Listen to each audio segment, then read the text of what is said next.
एक ऐसा अनजान आइलैंड जहाँ पर ये सारे लोग एडवेंचर एक्टिविटी और राफ्टिंग के लिए जाते हैं, लेकिन वहाँ उन्हें कुछ ऐसी अनोखी चीजें मिलती हैं जो आइलैंड से उन्हें बाहर निकलने ही नहीं देती। तो इस एडवेंचरस कहानी की शुरुआत होती है उसी अनजान आइलैंड को दिखाते हुए जहाँ पर कोई भी आता जाता नहीं था, लेकिन अब हमें जोई नाम की एक लेडी दिखाई जाती है जो कार के अंदर आगे बढ़ रही थी। वो इस जगह पर दरअसल अपने भाई जेम्स के बेस कैंप में आई होती है, जो कई सारे टूरिस्ट को इकट्ठा करके उन्हें एडवेंचर एक्टिविटीज कराता था। ये एक्चुअल में जेम्स का प्रोफेशन होता है और जोई तो इतने समय बाद अपने भाई जेम्स से मिलने के लिए वहीं पर जा रही है। उसे भी रिवर राफ्टिंग और कई एडवेंचर एक्टिविटी करनी थी। जोई ट्रेवल करते हुए सीधा उस बेस कैंप तक पहुंच जाती है जहां पर जेम्स उससे मिल रहा था। जेम्स अपनी बहन को देखकर बहुत खुश होता है। वो तो इनवाइट भी कर रहा था कि तुम भी हमारे साथ शामिल हो जाओ। जोई वहां पर नोटिस करती है कि कई अलग अलग देशों से टूरिस्ट वहां पर आए हैं, यानी वो जेम्स के ऊपर खुलेआम भरोसा करते हैं और उसकी एडवेंचरस एक्टिविटी पर। सभी से मिलने के बाद अचानक जोई की नजर गई टेरी नाम के लड़के के ऊपर। पता चला कि टेरी को वो पहले से जानती थी, यानी टेरी जेम्स और जोई का कॉमन फ्रेंड हुआ करता था।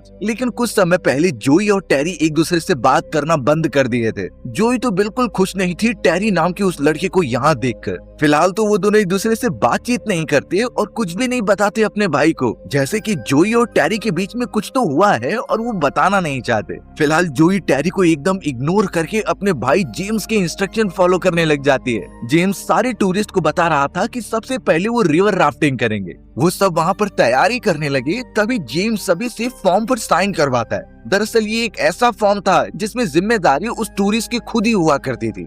जेम्स उन्हीं फॉर्म के ऊपर सभी टूरिस्ट से सिग्नेचर ले रहा था, क्योंकि इन सारे एडवेंचर वाली चीजों में बहुत ज्यादा खतरे हो सकते हैं। वो टूरिस्ट इन सभी चीजों को एक्सेप्ट कर लेते हैं और जेम्स के साथ रिवर राफ्टिंग करने के लिए चले जाते हैं। शुरुआत में सभी को मजे आ रहे थे और लहरें काफी तेजी से आगे बढ़ रही थी। जोई भी बेचारी उनके साथ बैठकर मजे तो करती है, लेकिन उसे ये सारी एक्टिविटी किए हुए कई साल बीत चुके थे। उसे तो काफी डर भी लगने लगा था और एक मोमेंट ऐसा भी आ गया जब जोई पानी के अंदर गिर गई। जेम्स तुरंत इन चीजों को रोक देता है और अपनी बहन को बचाने के लिए चला जाता है। वो तो जोई को यही समझा रहा था कि ये सारी चीजें बहुत इजी हैं, तुम एक टीम की तरह काम करो और तुम्हें बहुत मजे आएंगे। जोई काफी ज्यादा डिसअपॉइंटेड थी क्योंकि इतने लोगों के सामने उसकी बेइज्जती हो गई। वो तो साइड में जाकर बैठी हुई होती है। थोड़ी ही देर में टेरी नाम का वही लड़का जोई के पास आ गया और उसको सांत्वना देने की कोशिश करने लगा कि तुम बेटर परफॉर्म कर सकती हो। लेकिन जोई पता नहीं किस रीजन से टेरी से नाराज है, वो बिल्कुल भी उसे रिस्पॉन्स नहीं करती और वहाँ से चली जाती है। अब रात होने पर सभी लोगों ने अपना कैंप बिछाया और एक बॉनफायर के चारों तरफ बैठकर आपस में बात करने लगे थे। उस जगह पर सभी लोग अपने बारे में बता रहे होते हैं कि वो लाइफ में क्या करते हैं और उनका एम क्या है।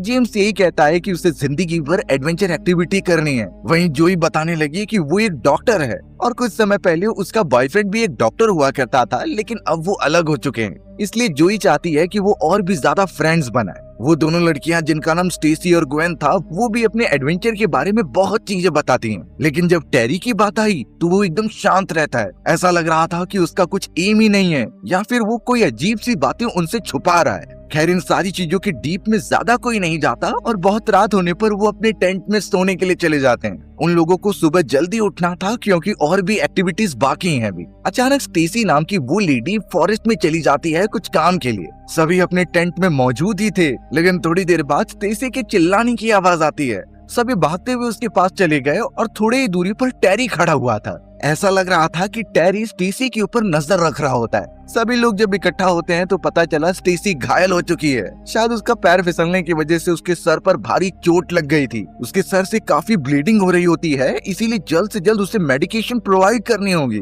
सभी एकदम डरने लगे, खास करके जोई। इसलिए अब उनके पास जितनी मेडिकेट थी उसकी मदद से वो स्टेसी को ठीक करते हैं।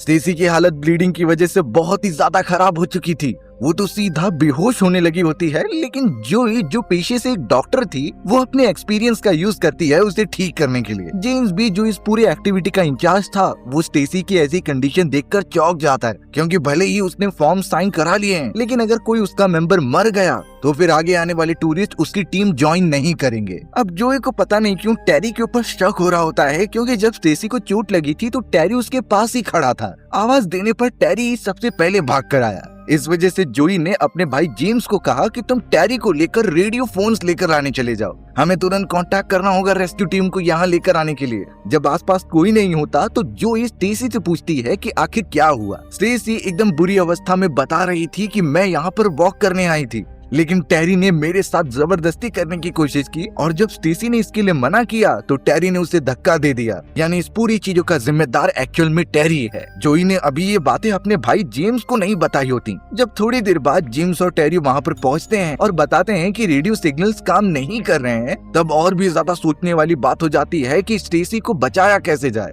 तब जाकर जेम्स ने कहा कि हमें यहाँ से थोड़ी ही दूरी पर एक रेस्क्यू स्टेशन पर जाना होगा, वहाँ से हमें एयर एम्बुलेंस को बुलाना होगा जो इसे लेकर जाए मेन सिटी के अंदर। अब एक्चुअल में आइलैंड पर मौजूद उस रेस्क्यू स्टेशन पर जाने के लिए एक फॉरेस्ट वाला रास्ता था और दूसरा रास्ता होता है एक छोटे से पानी के बहाव से होकर जाना। जेम्स को पता था कि पानी वाला बहाव सबसे शॉर्टकट रास्ता है, इसीलिए उसने राफ्ट निकाली और सभी को उसके अंदर बिठाकर आगे बढ़ने लगा। सभी स्टेसी को हौसला दे रहे थे कि थोड़ी ही देर में वो रेस्क्यू टीम के पास पहुंच जाएंगे।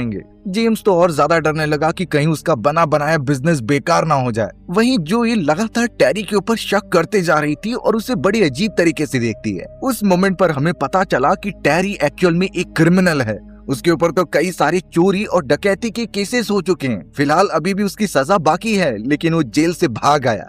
जोई को भी जब ये पता चलता है तो वो टेरी से नफरत करने लगी थी और जब उसकी सच्चाई उसके सामने आई तो वो और भी ज्यादा उससे दूरियां बना लेती हैं। फिलहाल जोई, जेम्स और सभी का दिमाग इसी पर था कि वो स्टेसी को सही जगह पर लेकर जाएं।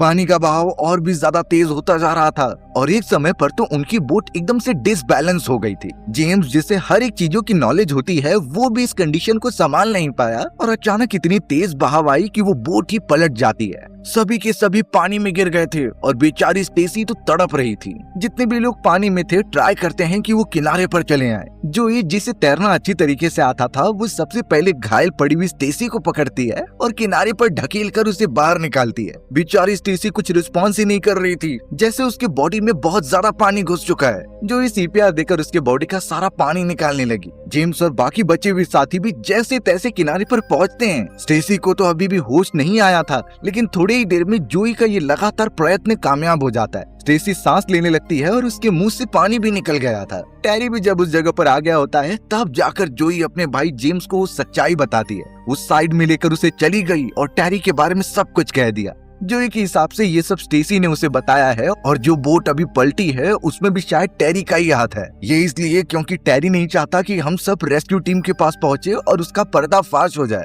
उसके ऊपर अभी भी क्रिमिनल चार्जेस लगे हुए हैं और वो भाग कर आया है जेल से। टेरी के बारे में इतनी गलत बातें सुनने के बाद जेम्स तो पहले भरोसा नहीं कर रहा था। उसने जोई को डांटते हुए कह दिया कि किसी के ऊपर इतना बुरा इल्जाम नहीं लगाना चाहिए। यानी कि जेम्स अपनी बहन का भरोसा नहीं कर रहा है। फिलहाल उन्हें आगे बढ़ते रहना होगा, इसलिए रात बीतने के बाद वो सुबह होने पर भी राफ्टिंग करते हुए आगे बढ़ने लगे।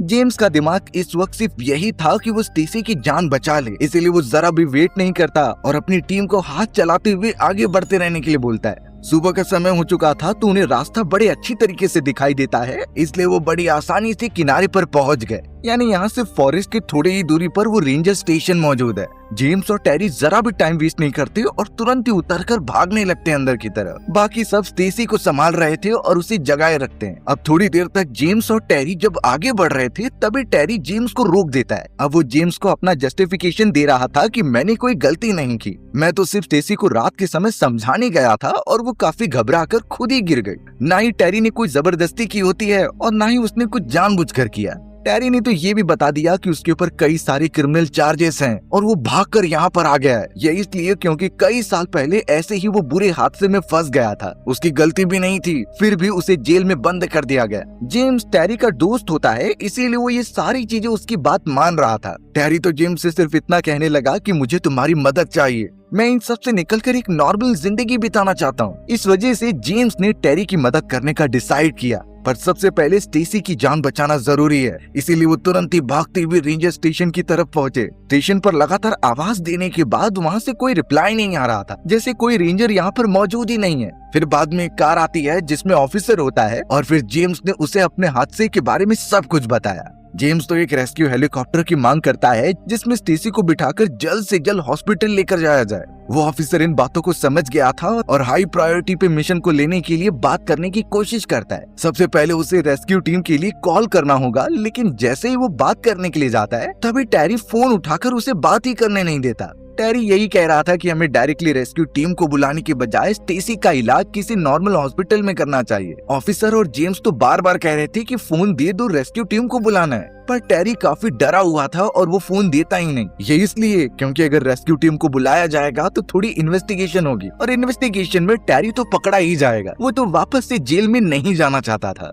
अब वहाँ का माहौल इतना हीटअप हो गया था कि ऑफिसर परेशान हो जाता है। उसे टैरी के ऊपर शक होने लगा, इसीलिए वो फोन लेने के लिए ऑफिसर ने गन पॉइंट कर दिया। जेम्स एकदम से घबरा गया और अपने हाथ ऊपर कर लेता है, क्योंकि इन सारी चीजों से उसकी रेपुटेशन बहुत खराब हो जाएगी और फिर कोई भी टूरिस्ट यहाँ एडवेंचर के लिए नहीं आएगा। टैरी ऑफिसर से बार बार कह रहा था कि हमें स्टेसी को नॉर्मल इलाज करना चाहिए, पर अब ऑफिसर समझ चुका था कि जरूर इन चीजों के पीछे टैरी का ही हाथ है, इसलिए वो गन टैरी के पास लेकर जाने लगा। लेकिन तभी टैरी उससे गन छीनने की कोशिश करता है। वहाँ पर इतना हीटअप माहौल क्रिएट हो गया था कि दोनों एक दूसरे से झगड़ने लगे थे। टैरी ने ऑफिसर को डेस्क पर दे मारा और उनके बीच छीना झपटी चालू हो जाती है। जेम्स बेचारा पीछे रहकर कुछ कर ही नहीं पा रहा था, जैसे उसके हाथ बंधे हुए हैं और अब इन्हीं सारी चीजों के बीच एक गन शॉट की आवाज आती है। पता चला कि वो गन में से एक बुलेट निकली है और वो सीधा ऑफिसर के पेट में जाकर लगी है। जेम्स देख पा रहा था कि ये सब टैरी ने किया था। टैरी भी एकदम दंग रह जाता है, क्योंकि उसके ऊपर पहले से ही क्रिमिनल चार्जेस थे और अब ये एक और ऐड हो चुका है, वो भी ऑफिसर को मारने का। बेचारा ऑफिसर पहले तड़पता है और फिर वहीं गिरकर मर जाता है। जेम्स के दिमाग में भी कुछ सूझ नहीं रहा था और वो ऑफिसर को पकड़कर उठाने लगा, पर टैरी जानता है कि आखिर इसके आगे क्या होगा। अगर इन्वेस्टिगेशन हुई तो वही पकड़ा जाएगा, इसीलिए टैरी ने डिसाइड किया कि वो कनाडा का बॉर्डर पकड़कर वहाँ से भाग जाएगा पानी वाले रास्ते से। उसके पास जेम्स की बोट मौजूद है तो वो उसी का यूज करेगा। टैरी ने वहाँ पर मौजूद सारे इम्पोर्टेंट सामान रख लिए और जेम्स को कहने लगा कि तुम इस बारे में किसी को मत बताना, नहीं तो तुम्हारा भी एडवेंचर एक्टिविटी वाला स्पॉट बेकार हो जाएगा। जेम्स भी मजबूर था, इसीलिए टैरी जैसा कहता गया वो करता गया। सबसे पहले टैरी बोलता है कि हमें इसकी डेड बॉडी को ठिकाने लगाना होगा, यानी इन सारे गलत कामों में जेम्स भी मजबूरी के कारण उसका साथ दे रहा था। टैरी और जेम्स ने तो साथ में मिलकर ऑफिसर की डेड बॉडी को उसके कार में बिठा दिया और ट्रक को धक्का देकर पहाड़ी से नीचे फेंक दिया होता है। यानी वो दोनों इस पूरी चीज को एक एक्सीडेंट दिखा रहे थे, जिसमें कि ऑफिसर अपने ट्रक के साथ ही मारा गया। अब भले ही ये प्लान टैरी को सेटिस्फाइंग लगता है, लेकिन उसे यहाँ से भागना होगा। वो तो गन लेकर जेम्स के साथ सीधा किनारे पर गया, जहाँ बोट और बाकी सब मौजूद थे। यानी अब से एक खतरनाक और गंदा खेल शुरू होने वाला है। जेम्स ने तो अपने सारे साथियों को बता दिया था कि टैरी ने उस रेंजर ऑफिसर को मार दिया है, यानी अब रेस्क्यू टीम से कांटेक्ट नहीं हो सकता और स्टेसी बहुत खतरे में है। उन्हें कोई दूसरा वे ढूंढना होगा यहाँ से निकलने का। लेकिन टैरी, जिसके हाथ में अभी भी गन मौजूद थी, वो सभी को कहने लगा कि मुझे कनाडा के बॉर्डर के पास छोड़ दो। वो यहाँ से कुछ ही दूरी पर था, लेकिन वहाँ पहुँचने के लिए वो अकेले नहीं चला सकता, उसे टीम की जरूरत होगी। इसीलिए वो जोई, ग्वेन और जेन तीनों को कहता है कि तुम मेरी बात मानो, वरना उसके पास जो गन है उससे वो सभी को शूट कर देगा। जोई को इन चीजों पर बहुत गुस्सा आ रहा था। उसे तो टैरी पर पहले से शक था और इस बारे में उसने अपने भाई को भी बताया होता है, लेकिन उसकी लापरवाही की वजह से शायद अब स्टेसी की जान चली जाएगी। टैरी उन सभी को डरा धमकाकर बोट के ऊपर बैठ जाता है और सभी आगे बढ़ने लगे। उस बोट पर वेट ज्यादा होने के कारण वो तेजी से नहीं बढ़ पा रहे थे, जिस वजह से टैरी और गुस्सा होता है और उन्हें धमकाते रहता है। जो ये बेचारी इन सारी चीजों की वजह से बहुत गुस्से में थी, पर फिलहाल वो कुछ कर नहीं सकती क्योंकि स्टेसी का ध्यान भी रखना था। पता चला कि यहाँ कई देर तक मेडिकेशन ना मिलने के कारण स्टेसी की मृत्यु हो गई है। उसकी पूरी बॉडी एकदम ठंडी पड़ गई थी और इस बात का दुख जोई को सबसे ज्यादा था। लेकिन देखकर लगता नहीं कि टैरी को इससे कुछ फर्क पड़ा है। उसे सिर्फ यहाँ से निकलना है और वापस जेल नहीं जाना। कनाडा के बॉर्डर पर अगर वो पहुंच गया तो वो अपने कांटेक्ट की मदद से दोस्तों को बुला लेगा। जेम्स को भी अब जाकर टैरी के ऊपर गुस्सा आने लगा होता है। वो साफ कह रहा था कि बोट की स्पीड यही होगी, लेकिन अगर ऐसी कंडीशन में कभी आप फंस जाओ जहाँ पर बोट बहुत स्लो चल रही है, आपको जल्द से जल्द रेस्क्यू टीम के पास पहुँचना है और अगर देरी हुई तो आपका साथी मर जाएगा। तो भले ही बोट पर कितना भी वेट रहने दो, वो हवा के माध्यम से आगे बढ़ सकती है। सबसे पहले हमें ये चेक करना है कि हवा का बहाव कहाँ से हो रहा है। इसके लिए हमें कोई भी एक छोटा सा मेटल का टुकड़ा लेना है और उसे पत्ते के ऊपर रख के पानी में डाल देना। याद रहे उस मेटल को अपने बाल से घिसकर उसके अंदर रख दीजिए और उनकी जो फाइनल डायरेक्शन होगी वो नॉर्थ और साउथ की तरफ होगी। हवा की डायरेक्शन जिस तरफ होगी लहरें भी वहीं तेजी से बहेंगी। तो यही रीजन है कि हमें लहरों की दिशा में आगे बढ़ना है ताकि ज्यादा फोर्स न लगाना पड़े। इससे हम अपने डेस्टिनेशन पर बहुत जल्दी पहुंच सकते हैं। और तो और बात रही कि लहरें ज्यादा तेज हो गई तो किनारे पर कैसे पहुंचेंगे।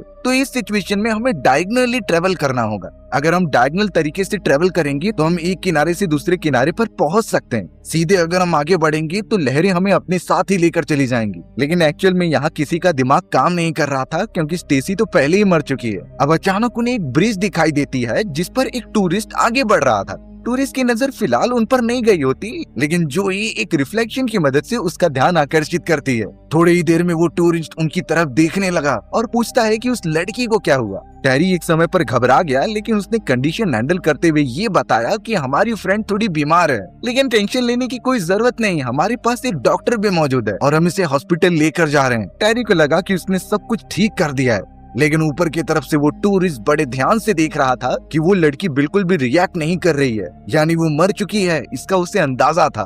टेरी को डर लगने लगा कि कहीं वो आदमी दूसरों को जाकर ये बात बता न दे, ऐसा होगा तो वो खतरे में पड़ सकता है। इसलिए वो और भी ज्यादा तेजी से बोट को आगे बढ़ाने लगा ताकि वो बॉर्डर तक पहुंचे। अब यहाँ बोट की वेट कम करने के लिए टेरी ने साफ कह दिया कि हमें स्टेसी की डेड बॉडी को दफनाना होगा। वो किनारे पर पहुंचते हैं और एक गड्ढा खोदकर स्टेसी को दफना देते हैं। अब वापस पानी से रास्ता तय कर सकते थे, लेकिन काफी रात होने लगी थी, इस वजह से उन्होंने उसी फॉरेस्ट में रुकने का डिसाइड किया। अभी भी टेरी गन की मदद से सभी को कंट्रोल कर रहा था। उनमें से कोई भी जरा भी गलती करता तो टेरी उसे शायद शूट कर दे। जोई तो टेरी से बहुत ही ज्यादा नाराज लग रही थी, लेकिन आखिरकार टेरी ने जोई को एक सच्चाई बताई। वो कहने लगा कि वो उस सजा के लिए जेल में बंद था जो उसने कभी की ही नहीं थी। टेरी कहता है कि कुछ साल पहले वो और उसका भाई जेम्स साथ रहा करते थे, लेकिन जेम्स को बहुत बुरी लत लग गई, यानी कि वो ड्रग्स सप्लाई करने लगा और इलीगल काम में इन्वॉल्व हो गया। टेरी तो इन सब से एकदम दूर हुआ करता था, लेकिन जेम्स ने जानबूझकर टेरी को इसमें फंसा दिया और पैसों का लालच देकर पार्टनर बना दिया होता है। लेकिन जब जेम्स को पुलिस ऑफिसर्स पकड़ने आए तो टेरी ने उसे बचाने के लिए सारा नाम अपने ऊपर ले लिया। जोई जब ये सुनती है तो उसे भरोसा नहीं हो रहा था। वो अपने भाई जेम्स को सबसे अच्छा मानती थी, पर जेम्स का चेहरा देखकर पता चलता है कि ये सब सच है और अब टेरी इतने सालों बाद वापस आया है तो वो फिर से जेल में नहीं जाना चाहता। यही रीजन था कि जेम्स भी कहीं न कहीं टेरी की मदद कर रहा होता है, क्योंकि उसे भी सच्चाई पता है। काफी रात होने पर टेरी ने सभी को एक पेड़ से बांध दिया और कहा कि हमें सुबह निकलना है। वहाँ जोई को अपने भाई द्वारा किए गए चीजों पर भरोसा ही नहीं हो रहा था। अब जोई जेम्स को ये भी बताती है कि कई साल पहले टेरी ने मुझसे भी बदतमीजी की थी, लेकिन तुमने टेरी को रोकने की बजाय उसके साथ दोस्ती कर ली। जेम्स ये सुनकर बहुत ही ज्यादा दुखी होता है। उसे लगता था कि टेरी और जोई एक दूसरे को पसंद करते हैं, इसलिए उसने बीच में इंटरफेयर किया ही नहीं। और अब बात ऐसी आ चुकी है कि उसकी फ्रेंड स्टेसी उसकी आंखों के सामने मर गई थी। इसका जोई को सबसे ज्यादा बुरा लग रहा था। अब अचानक सभी जब सोए हुए थे तो वहाँ मैक्स नाम का वही टूरिस्ट आ जाता है। उसे पहले से ही शक हो गया होता है, इसीलिए उसने पीछा किया उन लोगों का। मैक्स नाम का वो आदमी तो चोरी चुपके टेरी की गन लेने की कोशिश कर रहा था, लेकिन उसने गन बहुत जोर से पकड़ी हुई थी। फिर मैक्स बाकियों को आजाद करने के लिए जब चला गया तभी थोड़ी देर बाद टेरी की आंखें खुल जाती हैं। वो तुरंत ही गन लेकर मैक्स के पीछे आया और उसे शूट कर दिया। बेचारा मैक्स नाम का वो टूरिस्ट बेफालतू का मारा गया। अब तो टेरी एकदम पैनिक हो जाता है और जोई के ऊपर गन पॉइंट करता है, क्योंकि उसे लग रहा था कि जोई ने ही ये सारा प्लान किया है। जेम्स तो उसे कह रहा था कि इसमें जोई का कोई हाथ नहीं है और तुम जैसा करोगे वो सब वैसा ही करेंगे। इस मोमेंट से इतना तो वो समझ गए थे कि टेरी अब किसी को भी मार सकता है अपने आजाद रहने के लिए। सुबह होते ही टेरी लोगों को जबरदस्ती बोट में बिठा देता है और उनसे आगे बढ़ने के लिए कहता है। जेम्स भी बेचारा कुछ कर नहीं पा रहा था और सब डरे हुए थे, लेकिन एक अच्छी बात हुई होती है कि स्टेसी की फ्रेंड जिसका नाम ग्वेन था, उसने चोरी चुपके टेरी की जेब से एक चाकू निकाल लिया होता है। जोई भी इन चीजों को देख रही थी, इसीलिए ग्वेन ने उस चाकू की मदद से बोट में एक छोटा सा छेद कर दिया।